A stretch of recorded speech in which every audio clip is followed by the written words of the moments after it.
8h15, le kiosque d'Europe 1, Thomas Soto. Le kiosque d'Europe 1 et toutes ses plumes, Marion Calais pour les régions, Jean-Philippe Ballas pour Le Monde, Axel de Tarlet, les chiffres et Varroc devant la télé. Bonjour à tous. Bonjour Thomas. On commence par vos quotidiens nationaux. Alors oui, c'est l'heure du vote dimanche, comme le titre l'accroît. Oui, c'est le moment de se faire entendre, comme en chaîne aujourd'hui en France. Bien sûr, je pourrais vous parler longuement de Bernard Tapie et par exemple de cette double page titrée « La Cour des comptes » du verbe décompter dans Libération, ou encore des Échos et du Figaro qui partagent une même inquiétude. Impôt, chômage, la France bat tous les records. Mais en fait, il y a un papier qui m'a scotché ce matin. Il est titré « Les couveuses de Daesh », c'est dans Aujourd'hui en France. On y apprend que l'organisation terroriste prépare déjà la génération d'après en planifiant méthodiquement la naissance des bébés Daesh. Là où les nazis cherchaient la pureté ethnique, les djihadistes veulent enfanter une génération de bons radicaux très pieux. Les femmes européennes qui vont là-bas ont deux fonctions essentielles, nous raconte aujourd'hui: assurer le repos du guerrier et peupler le califat. Quand une célibataire arrive, elle est intégralement prise en charge comme le ferait une agence matrimoniale. Au bout d'1 an à 18 mois maximum, il faut qu'elles aient un enfant. Jamais seules, ces épouses sont surveillées non-stop par une brigade de miliciennes en burqa noir. Une fois sortis du berceau, les enfants de Daesh sont pris en charge par des structures spécialisées, des écoles coraniques, mais aussi des centres de loisirs où l'acte de tuer et la haine de l'Occident leur sont inculqués. Bref, on prépare la relève terroriste. Ce papier est absolument glaçant. Marion Calais, 3-1 régionales qui ont retenu votre attention ce matin. La veillée d'armes du Populaire du Centre à 2 jours du premier tour des régionales qui voit 10 listes s'affronter pour la future grande région Aquitaine, Limousin, Poitou-Charentes. Des renforts à la une de Nord Littoral, renforts pour les pompiers de Calais. Ils seront 15 à être déployés dans deux casernes de la région. Et puis l'esprit de Noël à la une également. Le centre-ville de Montpellier revêt ses habits de fête, écrit Midi Libre, mise en lumière demain soir du cœur de ville. L'histoire du jour, Marion, c'est une façon originale d'arrêter de fumer. C'est en une du Courrier de l'Ouest. Qui titre ce matin « Mangez vos cigarettes pour arrêter de fumer ». Bah oui. Nouveau concept, made in Maine-et-Loire. L'idée, c'est celle d'un tabacologue qui a mis 7 ans pour développer cette petite tige composée, voici les ingrédients, de fécule de pommes de terre, d'eau, d'huile de tournesol, d'arômes, d'huiles essentielles et d'une pincée de sucre. Cette tige, en fait, c'est comme un inhalateur. Vous pouvez tirer dessus, il y a des arômes qui se libèrent, il n'y a pas de fumée, hein, tout est naturel. Mais le plus, c'est donc qu'une fois que vous avez fini d'inhaler, qu'il n'y a plus vraiment de goût, il y a par exemple un goût menthe fraîche, raconte le Courrier de l'Ouest, et ben une fois que vous avez fini, c'est ça, vous la mangez, puisque tous ces ingrédients, vous l'avez entendu, ce sont des ingrédients qui se mangent, avec en plus, ça va rappeler une publicité, seulement 2,4 calories. Ça permet donc d'éviter le grignotage aussi, parce que c'est vrai que c'est l'une des difficultés quand on arrête de fumer, c'est évidemment l'envie de grignoter. Ben voilà, ça s'appelle la Sige et c'est en vente sur Internet. Mangez vos cigarettes pour arrêter de fumer. Voilà, CIJ'. Dans le Courrier de l'Ouest ce matin. On peut faire pareil avec les yaourts, finalement. On mange le yaourt depuis le pot, comme ça on règle le problème des déchets. Hein, Marion Calais. La presse internationale, Jean-Philippe Ballas, ce matin, la Turquie avec une question très sérieuse. Comparer le président Erdogan, le président turc, à un personnage du Seigneur des Anneaux, est-ce que c'est une insulte ? Surtout quand le personnage s'appelle Gollum. Alors, pour ceux qui ne connaissent pas le Seigneur des Anneaux, un petit cours de rattrapage, Gollum... Julie lève la main. Ouais, Julie, alors Gollum, c'est un personnage franchement laid. Alors, officiellement, c'est un hobbit. Il ressemble à un petit gnome squelettique avec les yeux exorbités. Il parle un peu comme ça. C'est tout le contraire donc d'un bisounours. Et on vous a mis d'ailleurs sa photo sur le compte Twitter d'Europe 1. Vous pouvez voir à quoi ressemble Gollum. Alors, il y a quelques semaines, un médecin turc a voulu faire une blague sur Twitter avec une photo donc de Gollum et une autre du président Erdogan, comme s'il y avait dans l'expression un petit air de ressemblance. Sauf Gollum est Turquie, plus sympathique.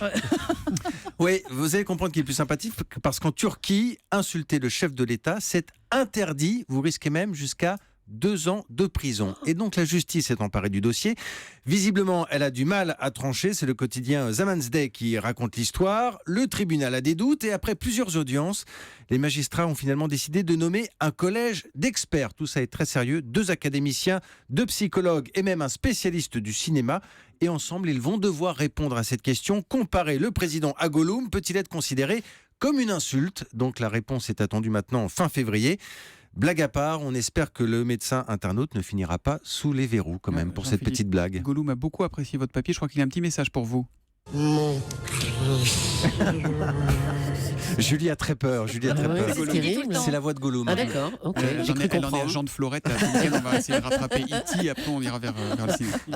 Axel de Tarlet, un autre précieux de ce kiosque. On parle d'un possible rapprochement entre Canal+ et beIN Sport, c'est-à-dire dans le Figaro ce matin. Exactement, Canal+ qui a perdu la Ligue anglaise la semaine dernière. Vous savez, c'est Patrick Drahi, la SFR Numéricable, qui a raflé la Ligue anglaise. Donc, Vincent Bolloré pourrait sortir par le haut en faisant quoi? En rachetant ce concurrent beIN Sport qui, depuis 2011, l'embête bien, puisque beIN Sport aujourd'hui, c'est 2,5 millions d'abonnés. Il y a pas mal de matchs de Ligue des Champions, de Ligue 1 sur beIN Sport. Et donc, si Vincent Bolloré, si Canal+ rachète beIN Sport, il y aurait deux avantages. Un, ça ferait baisser la pression sur le prix des droits sportifs. Et puis, deuxième avantage, Canal+ redeviendrait la chaîne reine de tous les sports, avec bien sûr tout le foot, etc. Et le prix, alors on parle déjà du prix, on parle autour de 500 millions d'euros, ce qui est finalement acceptable quand on sait que Vincent Bolloré a mis que Patrick Drahi a mis 300 millions pour acheter les droits de la Ligue anglaise. La Ligue anglaise, ouais. Voilà. Alors bon, le papier du Figaro sont des experts qui spéculent, sont des hypothèses, mais la vraie question, c'est est-ce que les Qataris sont vendeurs? Alors, écoutez, la chaîne beIN Sport perd pas mal d'argent, environ 200 millions. Et le Qatar, en fait, en échange, il pourrait, pourquoi pas, rentrer au capital de Canal+, ou de Vivendi. Vous voyez, comme ça, il ne disparaîtrait pas du monde des médias. À la limite, il deviendrait... vous voyez, c'est un groupe qui se veut être le Bertelsmann à la française, Vivendi. Bon, vous avez raison néanmoins, pour l'instant, ce ne sont que des scénarios échafaudés par des analystes financiers. En l'occurrence, ce sont deux banques qui viennent de sortir une étude qui va dans ce sens. Mais néanmoins, si on pense ça, c'est parce que Canal+ l'a déjà fait dans le passé. Est-ce que vous vous souvenez de TPS? Eh oui. Eh oui. Et ben voilà, CanalSat était embêté par la concurrence de TPS et donc ils ont racheté TPS. Voilà, donc, et puis ce serait un joli coup pour Vincent Bolloré qui a beaucoup de soucis.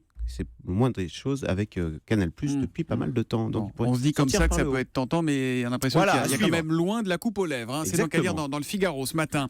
Non, j'allais dire Marion Calais, on l'a déjà fait Marion Calais. On va passer à la Et télé Varrock. maintenant. C'est Eva Rock, Oui. 20h55 ce soir, on fête les 30 ans de Bercy, c'est ça? Exactement, vous savez qu'après quelques travaux, la plus grande salle de spectacle en France rouvre ses portes. Alors, soit 18 000 spectateurs qui ont la chance de venir dans cette salle et qui, ce soir, vont pouvoir voir une quarantaine d'artistes qui vont se relayer. Alors, ça va de Johnny Hallyday à Kylie Minogue pour un concert qui est présenté en direct par Alessandra Sublet. Ils y seront tous pour de vrai là-bas? Ils y seront tous, C'est en direct. exactement, c'est en direct. Waouh. Et Alessandra Sublet a fait sa rentrée sur TF1 comme ça. Alors, on va voir si vous connaissez l'histoire de cette salle.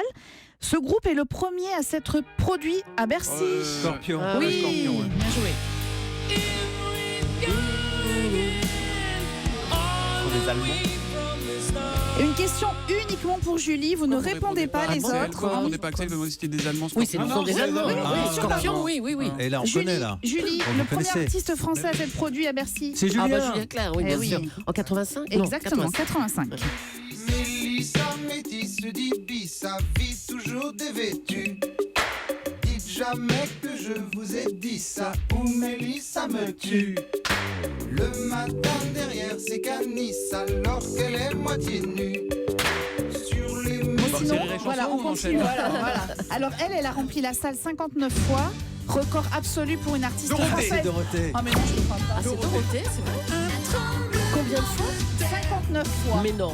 Et elle sera là ce soir et elle chantera cette chanson. Et ce sera la 60e présence à Bercy Deux pour infos. Dorothée. Donc elle existe encore, elle sera là ce soir. Exactement. Et elle chantera Tremblement de terre que pour vous, Thomas. Ah, c'est génial. Et il détient le record de nombre de concerts dans cette salle. De qui s'agit-il? M. Johnny. Non, pas ça. Mais Ah, oui. Johnny. Ah, il n'y a pas mieux. Et alors juste un petit détail, la salle a été inaugurée en février 1984 avec les 6 jours de Paris. Donc c'était il y a un peu plus de 30 ans en fait. C'est du Ça vélo. ne rajeunit C'est pas. quand C'était c'est du vélo, exactement. Incroyable. Qui était la reine des 6 jours? Vous Ah, je me souviens. C'était plus. moi. C'est vrai? Mais oui, bien sûr. Incroyable. Oui, c'était en collaboration avec Europe 1 et Merlin Immobilier. J'étais la voix de la pub Merlin. Et donc voilà, tout naturellement, enfin veut tout dire que- naturellement si je puis dire, j'étais la reine de Bercy à la réouverture des 6 jours de Bercy. Vous avez plus de 30 ans alors, Julie? Oui, Incroyable. Allez, je vais avoir bientôt 33. rideau sur le kiosque.